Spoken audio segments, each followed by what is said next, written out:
Good morning, Orchidaholics. It's been a long time since I've had a chance to speak to you, and I didn't really have time for my garden. But now I'm back, and although I made sure nothing died, but I've just come back from my daughter's place, and I've realized things have happened in the garden, and I thought I must share them with you. Today I would like to tell you a bit about the Catasetum orchid. It's one of those really funny orchids that don't do anything for 6 months, maybe even 7 months. It's just a stump, a pseudo bulb covered with a white sheet, and it just stands around there, and you don't know what to do with it. I mean, do you water it? Do you throw it away? What do you do? But it has a very curious growth habit. So this orchid actually comes from Latin America, from all the way from Mexico down through to Colombia, right down Venezuela, Brazil, and even some parts of Argentina. It grows. It likes to grow where there's a lot of litter, a lot of leaf litter, which is basically in the forest, and it also likes to grow in places where there are palm trees, basically places, crevices, which is basically where all orchids like to grow. So this Catasetum that I want to talk to you about, for about 6-7 months, you have to really just completely ignore it. From time to time, when you water your other plants, some water may seep in, some fertilizer may seep into the pot, but never pour anything into the pot when it is dormant. And its dormant period is about, for me, now I'm talking about Pune, I'm talking about the Deccan Plateau, I'm talking about a really hot, a very dry climate. For me, it's from about, I think, October is when it starts losing its leaves.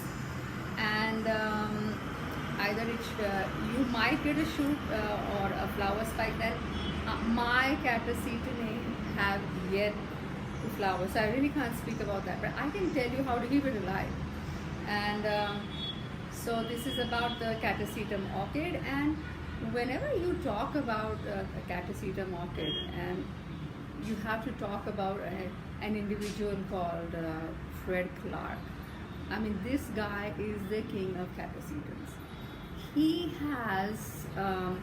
He's made a fine art out of hybridizing hybridizing Catasetinae, the whole family. So he knows, or he has an experience, because he's been doing this since 1977.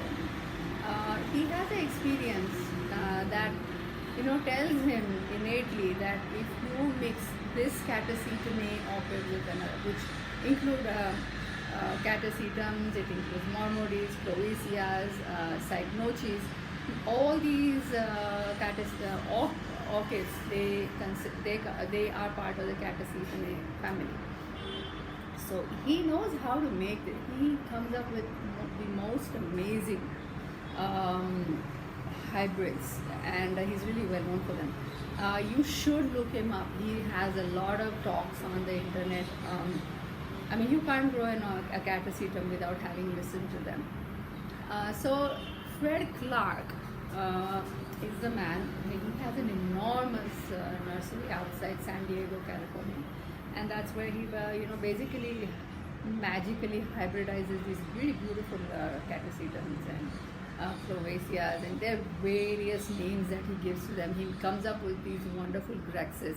He has this Fred Clark a la Grex, Fred Clark ara Grex that he's come up with, where he mixes Catasetums with Mormodies and Catasetums with Cycnoches, and in this whole process, he actually came up with a completely black orchid. It was so black that he couldn't take a photograph of it because there was no light reflecting and the camera would not focus.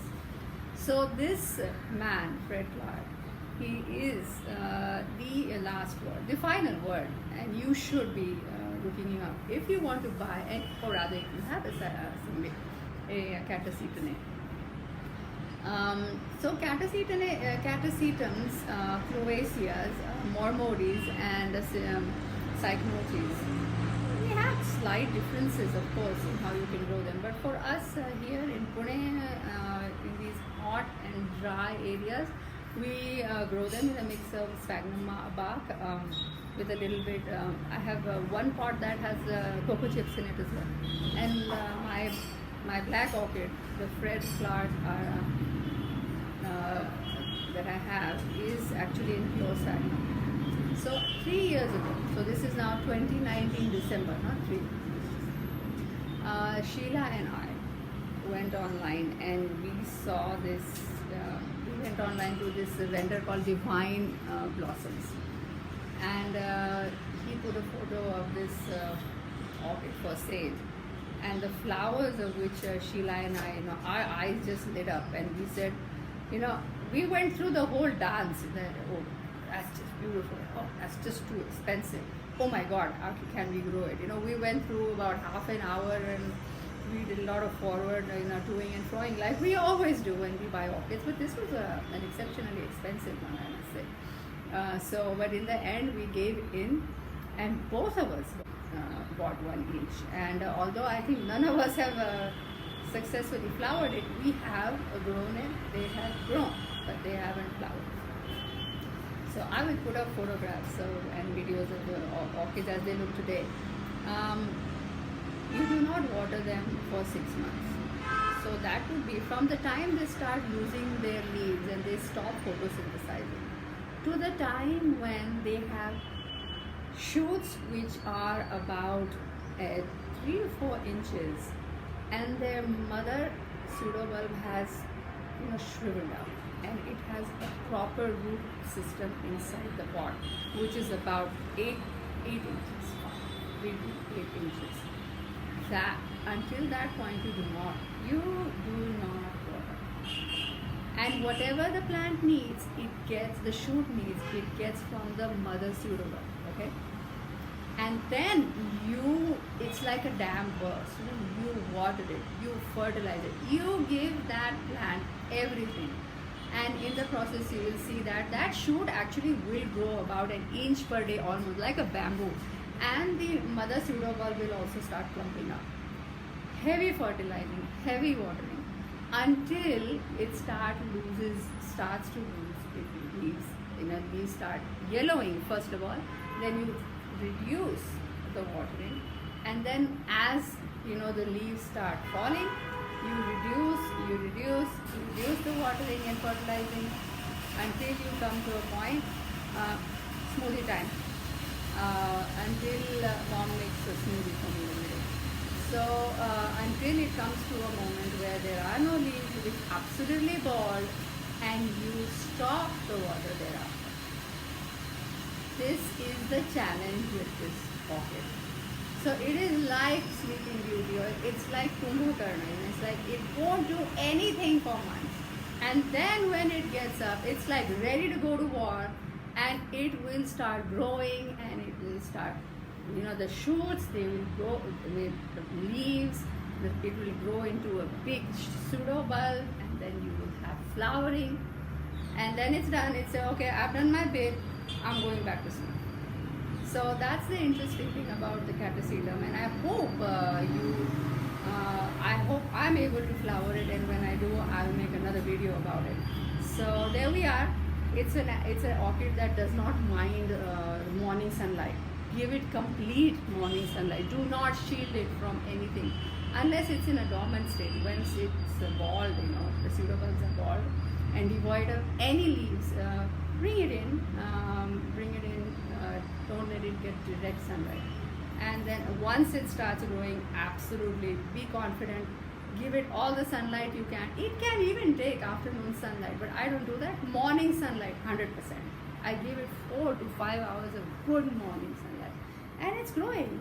So I'm putting up photographs and videos of my orchids right now, and let's hope this inspires you to buy an expensive but beautiful orchid. The Fred Clark Black Pearl. It's a black orchid and you must buy it. I mean, it will not die. I couldn't kill it for 2 years. But definitely flowering is not as easy as I thought. So good luck. Let me know if you buy it. And if you have bought it and you already have a flowering, please send me a photograph. Thank you. See you again.